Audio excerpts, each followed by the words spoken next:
Hey everybody, my name is Jennifer. This is Metatron speaking. I have a crazy message today. Um, Let me try to explain it. So this is probably going to be the most, I'm going to call it controversial video that I've ever made, um, or that I will ever make probably. I'm going to talk about multiple things that I had never planned on talking about to anyone, let alone on a video.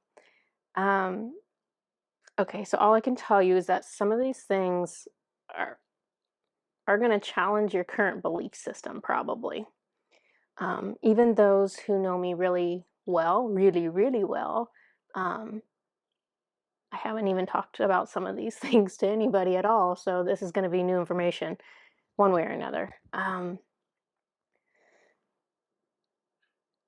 I've never heard anyone else say some of these things before. Perhaps it's already out there on the internet, and I just don't even know it because I don't research it. But it's very intimidating being the first one to talk about stuff. So there's that. I'm going to tell you exactly what I know or what I've been shown. My disclaimer is obviously I don't know everything. So there could be more information that comes to light that maybe changes what I believe about it later down the line. But I'm just going to give you everything that I know exactly as I know it. And, you know, when you listen to this video, I'm hoping you can just take I'm hoping you can take something away from it. It's not going to be everything. There's going to be probably a lot of things I say that you're just kind of you're just like, why? Why are we talking about this?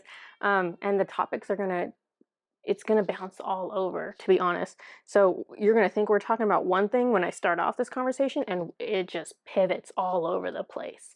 So I'm hoping you get something out of it. The parts that don't make sense, the parts that don't feel right, don't worry about it. Let it go. But I think there's going to be a lot of nuggets in here for all of us.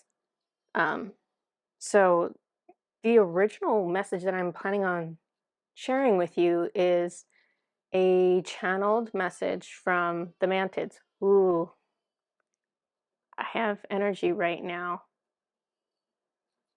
that is trying to impact me. Hold on.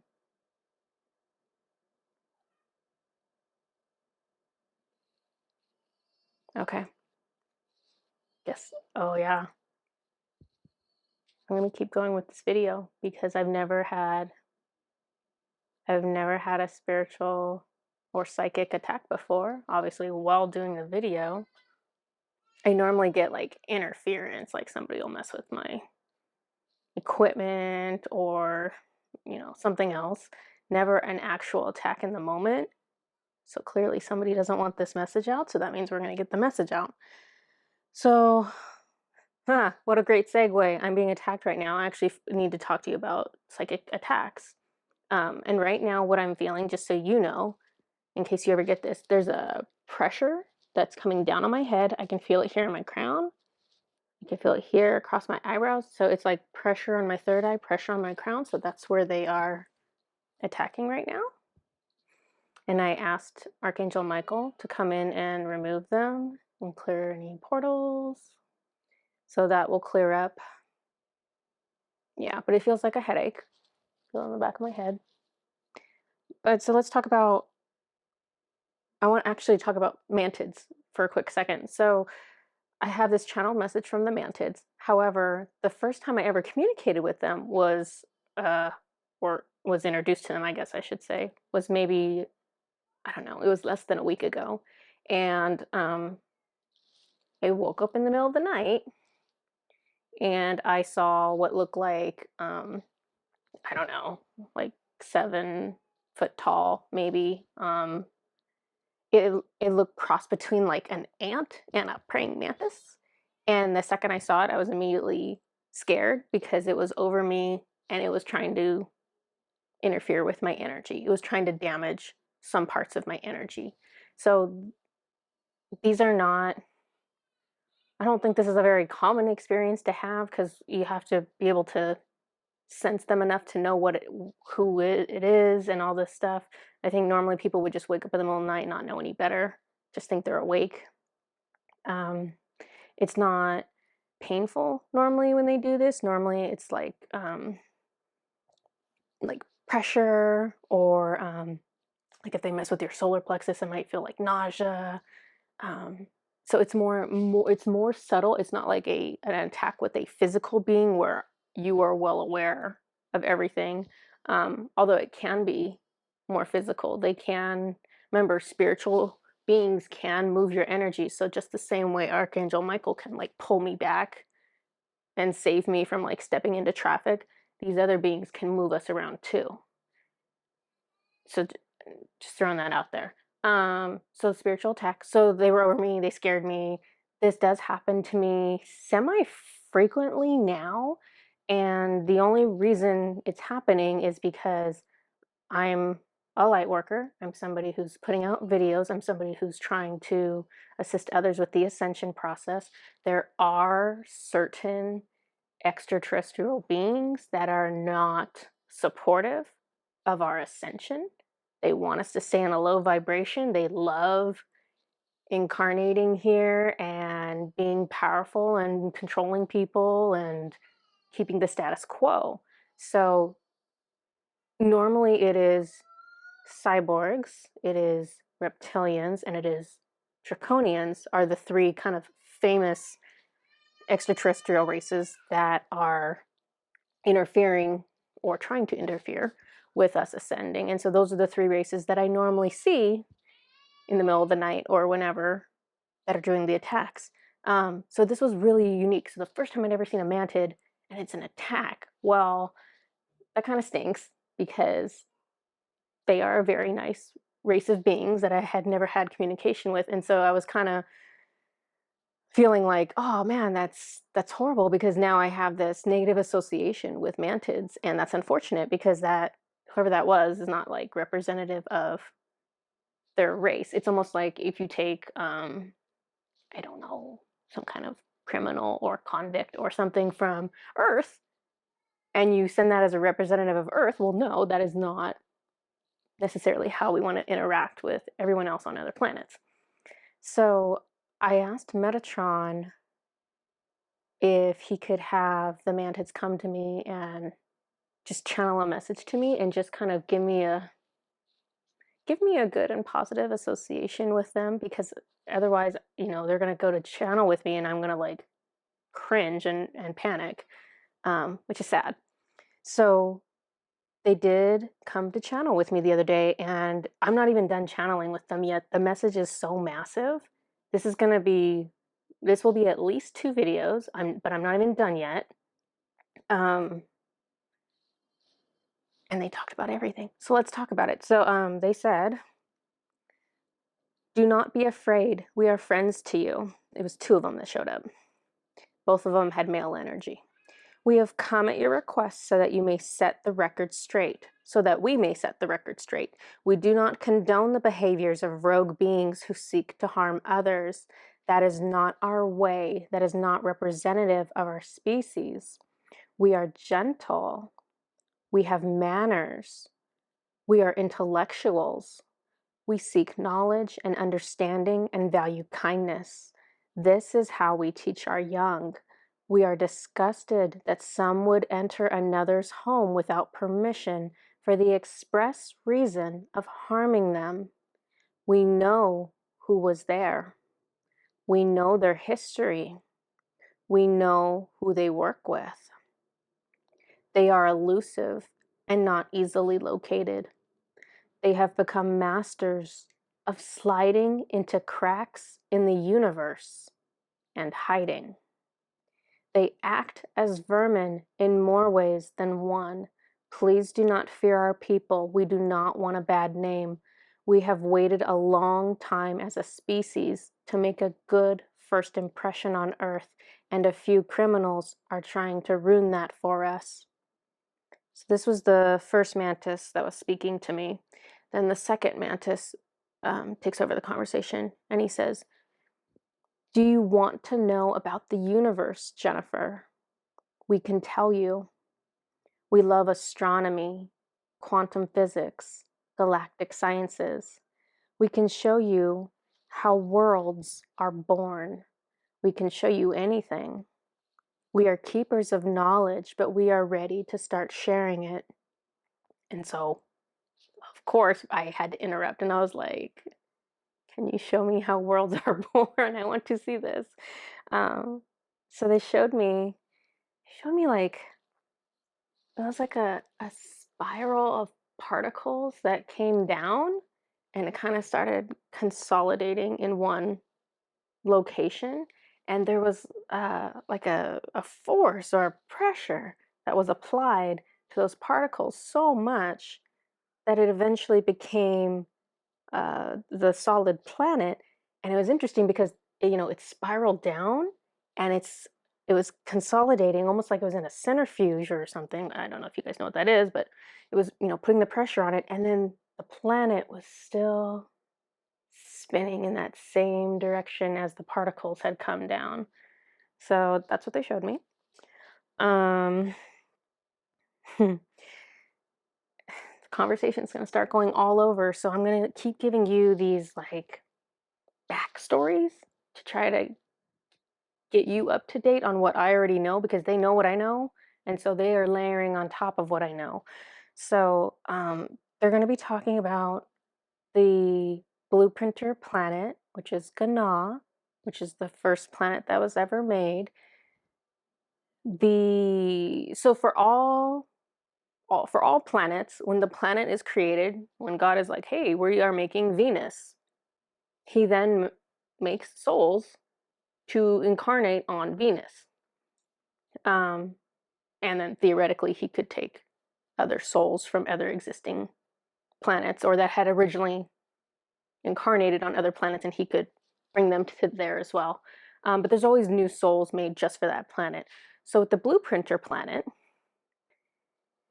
when it was first populated, God did not start off by creating souls. God started off by taking all of his angels and incarnating the angels onto the blueprinter planet. And then over time, he created souls just for the blueprinter planet. So if you are originally from the blueprinter planet, your soul may originally be an angel, or it may be a soul that was created just for that planet. So I'm going to pull back on my notes. So he says, in the beginning, there was only the one planet, Gana. Angels populated it with bodies for a while, but then new souls were formed just for that planet. Eons and eons passed with only this planet. You didn't realize it was so long, did you? It was around hundreds of thousands of years before another planet was created. It started off as Eden, making a reference to like the Garden of Eden. There was only peace and beauty, but there was not enough soul growth. There was not a pure enough love being produced by the conditions. God needed to introduce darkness to provide contrast and allow for deeper love to emerge from each soul. The love and learning of the incarnated souls returns to God ultimately. It is shared between you and God. It makes God more wise, more loving, more dynamic. And now we're going to start getting into stuff that may start taking you off on a tangent. He, meaning God, is the collective. As the collective changes, he changes. He seeks greater love within himself, and so we incarnate to learn, and we bring back our growth for the benefit of all. So let's talk about God being the collective. And as the collective changes, he changes. So as our consciousness rises, as we get more evil or we get more good or whatever it is we're doing, as we change as individuals, he is always a composite of all of us. And so he changes as we change. So, and this is one of the things I wasn't ever planning on talking about, but here we go. When I'm shown representations of God, I'm always shown him as an entity that is full of like millions of different souls. I'm shown him as a composite. Um, he's always shown as a collective. What surprises me and what would makes me hesitate to share this in the past is that when I am shown this entity, the entity comes across, because I've seen it at different stages. I've seen it, yeah. It's almost like God has evolved. God has evolved, and I've seen different stages of his evolvement. And so, yeah, in the beginning, it's so hard to say. I don't know why it's so hard to say. He did not seem conscious, like he was alive, but it didn't seem like a very intelligent entity. And so that was confusing because God is like all knowing and has everything under control, right? So how could he be how could he be the opposite of that, right? Um so Metatron showed me, because I've seen this entity again, this God entity, this collective energy, this collective entity. And when I did the video about 6D consciousness, and I talked about, okay, it separates off a portion of itself that is an exact duplicate of itself, and it gives it a mask and it puts it onto a planet, and that is a soul. Um, that entity was not unconscious because that entity demonstrated compassion. So that one was more evolved than other ones that I've seen. Um, so what Metatron showed me is that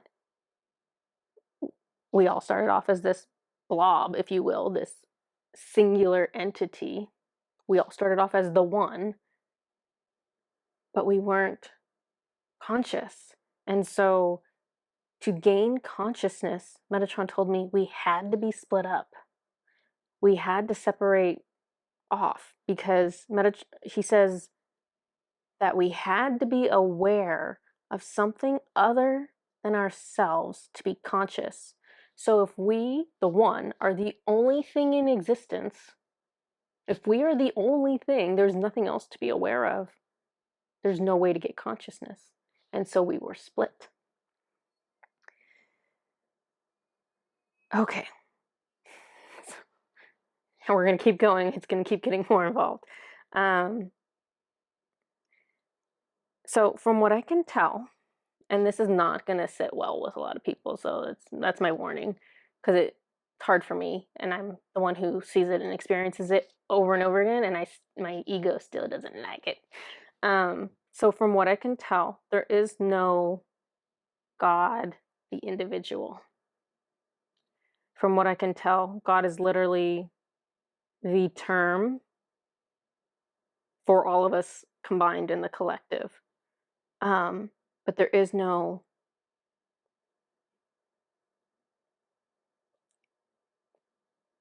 yeah, see, it's hard, it's so hard to put this into words. I'm just gonna say it feels like there's no God the individual the way we were expecting, because technically what is God, the one source, is not the God that our society associates with God. But let me get to that. So I've sensed for a long time, and I've questioned Metatron about this before, but he wouldn't confirm things with me until now. Because I just okay, I'm getting all bleh, I'm getting all confused on this one. God is a term for all of us combined into one, but there is no God separate from that. I sensed this for a long time, and I questioned Metatron about it before, but he wouldn't confirm things with me until now. It actually makes sense because I've experienced God as complete love, and also I've experienced him as complete darkness, which is also kind of controversial to say that, right? Because that's not what we've been taught. We've been taught God is light, God is good, and God is, but God is everything. So God is also the dark things. And it's just really, and this is the problem that we have as creation and as humanity, is that we keep trying to separate and label things, and that's causing problems. So we're saying, oh, God is all good and the devil is all bad. Badness is over here, goodness is over here. But in truth, it's all one, it's all the same, it's all together. So Metatron was showing me about God this morning, and I said something to him that I've said to him maybe like 5 times before, and every other time he kind of brushed it off and wanted to confirm it, and this time he actually talked to me about it. So I turned to him and I said, you are God. You, Metatron, are God. And he took off his archangel mask, if you will, and his archangel mask is going to be his filter. It's the filter that makes him just good, because archangels are only good and they're only light. And so he took off that filter. He's here. Not that he's ever gone, but he's definitely here. He took off his filter and he let me feel everything. He let me feel so when you experience energies in the spiritual world, you can identify energies by how it feels. And so I'm facing Metatron and I can feel my twin flames energy, and I can feel my different guides energy from him, and I can feel my energy. It feels like me. So he's flipping through all these energies and I can feel them, and I can feel ego, and I can feel like aggression, like things that Metatron does not have. Metatron never displays ego, never displays aggression or anything other than love. And so he's flipping through this like catalog of everything, and I can feel it all. And I was just fast. And so that's his answer to me. You know, he doesn't say yes or no. He's just like, he said yes by showing me. But I was fascinated with him, and I'm just like, how do you control this? Because well, one, it's interesting to note that he was equal parts light and dark, or no, maybe a little bit more light than dark even. No? Okay, equal parts light and dark. And you can tell when an entity is more light than dark or more dark than light. You can absolutely, like, if it's not quite right there at the borderline, you can sense that for sure. But I was asking him how he learned to control it, because the darkness energy, it feels very impulsive. It feels very much like an action energy, like it's just about to do something. It's just about to hit you or run or something. It feels very impulsive and very, very like mischievous. And so I'm just like, how do you control this? And he didn't have an answer for me. But he showed me that this is hard to explain. So that blob with all the souls in it, the collective consciousness, he showed me, well, not the collective consciousness, the collective. He showed me that he is the collective with a consciousness. So he showed me that first there was the collective, and that all of the collective kind of portioned off into him. And then he would, I know this is so hard to explain. I wish I had better words for this, because it sounds ridiculous, but it's actually really profound, and so it's hard to put this all into words. But essentially he was showing me, yes, he is He is the entity that we would associate with God, because he is everything, but he is aware of himself, and he's able to choose how he presents himself and what he wants to be, how he wants to behave. He's the only one capable of making decisions. That blob of souls isn't aware of anything outside itself. It's so hard to explain, but it doesn't have consciousness. And so we associate being a human being or being an entity with having consciousness. And so Metatron is that being. So I'm sorry this is really long-winded, but I'm just struggling so bad to put words to this. So he is the God we would recognize. Yeah. Okay, so back to the message from the Mantids. So the Mantids said, the darkness that was introduced on Gana, because remember, it was perfect and it was beautiful and it was all love and light there, but that wasn't producing a high quality of love, and that wasn't improving the consciousness there. So darkness had to be introduced. So the darkness that was this is the message. The darkness that was introduced on Gana was intense. It grew and escalated quickly, faster than God, or Metatron, had anticipated. The experiences of terror left marks in the souls that had incarnated. I'm going to say that again. The experiences of terror or trauma left marks in the souls that had incarnated. It was unexpected. He worked, so God worked with Metatron. Metatron worked with God.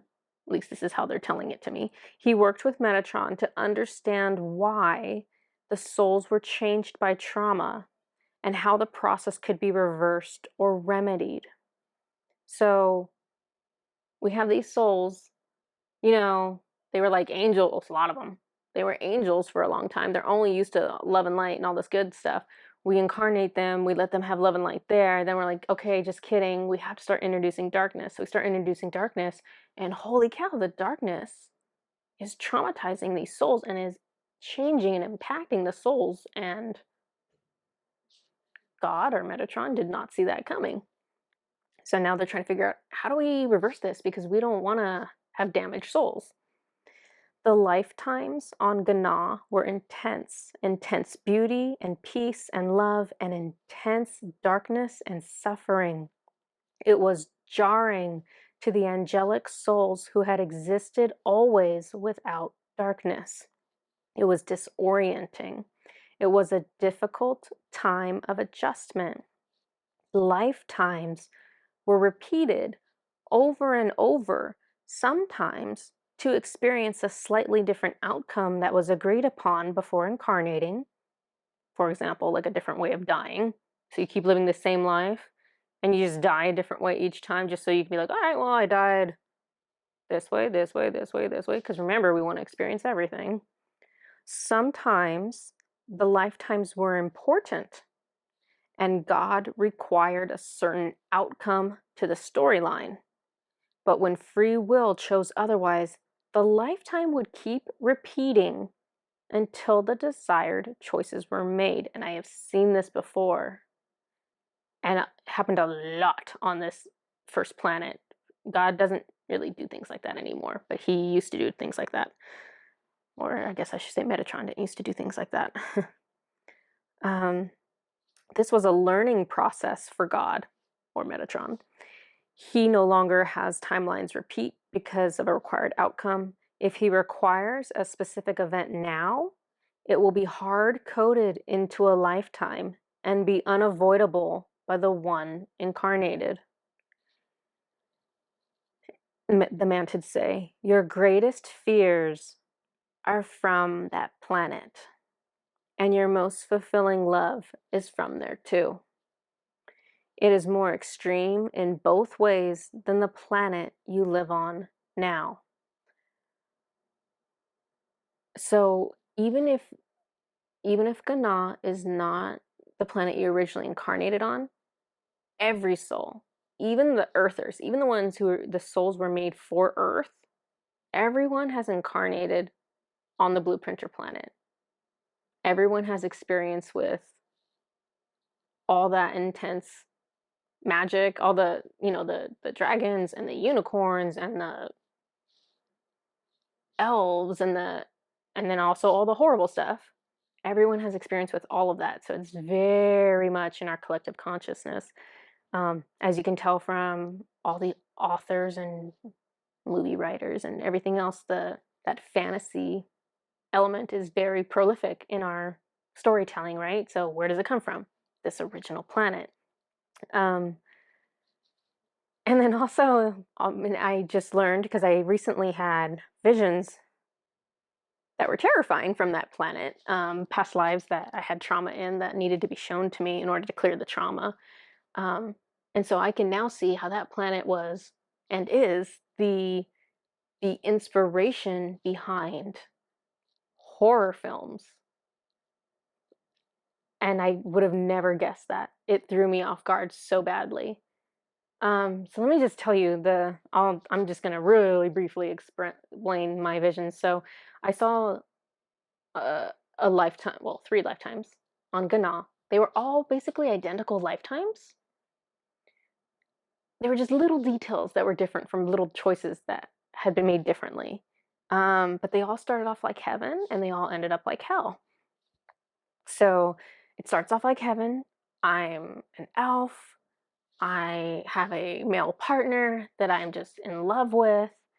And in in all these lifetimes, I'm like kissing him goodbye. He's like getting on his horse. He's going to travel somewhere else, to another location in another land, another area, to do some trading or whatnot. And everything starts off super nice and everything's gorgeous, and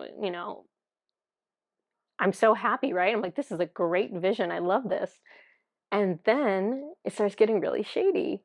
In the first one, it's like nighttime and he bursts in the door. My partner, he bursts back in the door and he's terrified and he's all disheveled and he's like, we have to hide right now. And he's like, I'm like pregnant, and he's like grabbing me and he's like shoving me into a closet, and we're like hiding in this closet, and these creatures burst in the door and they're like walking. I don't know, you could hear almost like hooves. I didn't see their feet, but you could almost hear like they had hooves. And they were, I could hear that they were breathing heavy, and you could hear them like sniffing. They were smelling for us, and they literally sniff us out and kill us. And I was told on the back end that that they're calling them orcs, which I know is a name that they've used in Lord of the Rings for something bad, but I haven't watched. I don't really know. So I don't think it's the same exact creature. Um, but these ones were like, they were like half boar is what I was kind of getting the vibe on. They almost look like half boar, half demon, human, elf. I don't know. There was something human-ish about them, or elf-ish about them, or demonish about them, but they were animal too, for sure, and they were just all darkness. And so I saw that way. I saw there was another vision where I'm not pregnant, but we have 2 little kids, and I kiss him goodbye, and he never comes back, but instead they just come in the night and kill us. And then there's like a third vision where we have no kids, and I get on the horse with him, and we're both gonna go to that other place to do the trading.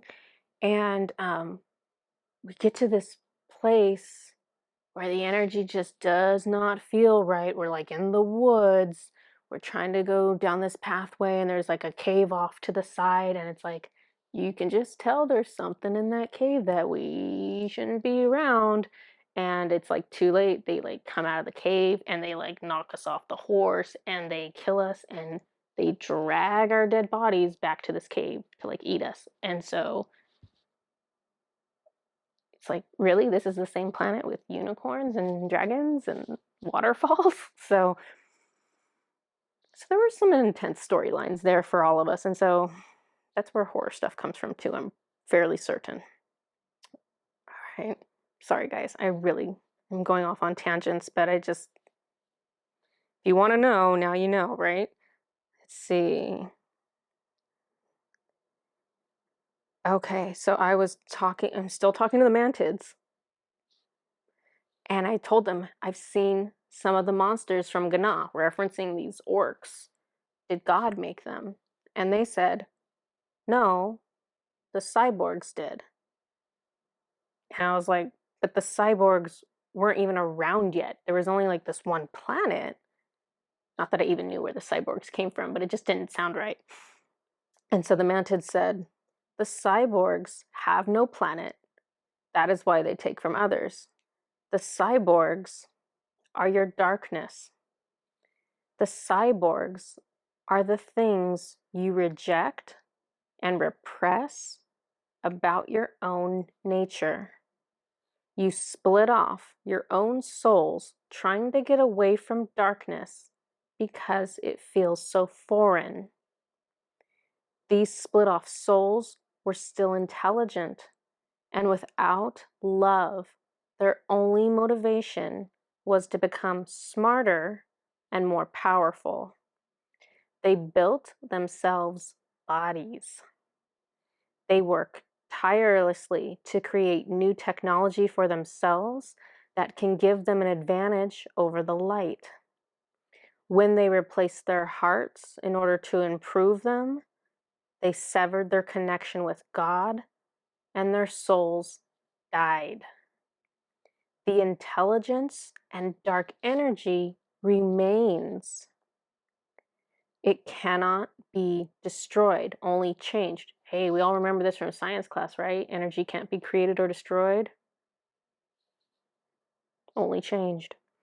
Souls are not meant to die, although pieces of them sometimes do. And in this case, you take out your entire freaking heart and replace it with metal, then yes, your soul's, you're going to lose your connection to divine. So then I asked them, so the dark energy of the cyborgs has to be integrated back into us and changed? And they said, yes. And I asked, so we created the darkness ourselves?